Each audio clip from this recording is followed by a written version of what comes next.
కానీ common people పైన గరీబోర్డు పైన కూడా ట్యాక్స్ వసూలు చేయడం ఎంతవరకు? ఇప్పుడు మీరు అన్నారు food ban అన్నారు. వాడు కూడా ట్యాక్స్ కట్టాలి. గరీబోడు భరించినంత ట్యాక్స్. గరీబోడు మర్చిడెస్ కారు కొంటలేడు, 28% ట్యాక్స్ కడతాడు.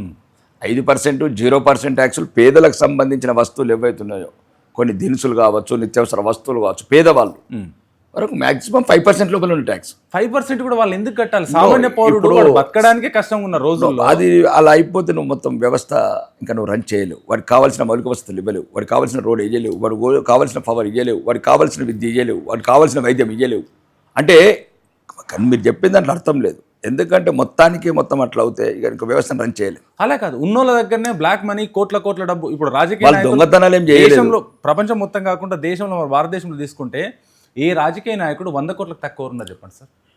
100 కోట్లు కాదు, 1,00,000 కోట్లు ఉన్నాయి. అది మేము మాట్లాడలేదు. ఇప్పుడు ఒకటి ఏంటంటే ఈ వ్యవస్థలు ఇప్పుడు ఉదాహరణకు ఫర్ ఎగ్జాంపుల్ ఉంది, ఒక రాష్ట్ర నాయకుడు దళితుడిని ముఖ్యమంత్రి చేస్తున్నాడు. ఫర్ ఎగ్జాంపుల్ ఈ తెలంగాణ రాష్ట్రం, మన తెలంగాణ రాష్ట్రం కేసీఆర్ మాట్లాడిన దళితుడిని ముఖ్యమంత్రి చేస్తున్నాడు కేసీఆర్ గారు. తర్వాత ఎలక్షన్ రాగానే నేనే గద్దె మీద కూర్చున్నాడు. పాయింట్ 1. తర్వాత 2018 వచ్చే వరకల్లా అంటే దళితుడిని ముఖ్యమంత్రి చేస్తున్నాడు, దళితులకు 3 ఎకరాల భూమి ఇస్తున్నాడు. ఒక ఎగ్జాంపుల్ చెప్తున్నాను, ఏదో ఇది పక్కదో పట్టించడం కాదు చర్చని. 2018 వచ్చే వరకు ఒక దళిత బంధు అనే స్కీమ్ పెట్టిండు. ఆ హుజరాబాద్ ఎలక్షన్ వచ్చిన సంథింగ్ దళిత బంధు స్కీమ్. మళ్ళీ దళితులంతా పాలాభిషేకం చేయడం మొదలుపెట్టారు.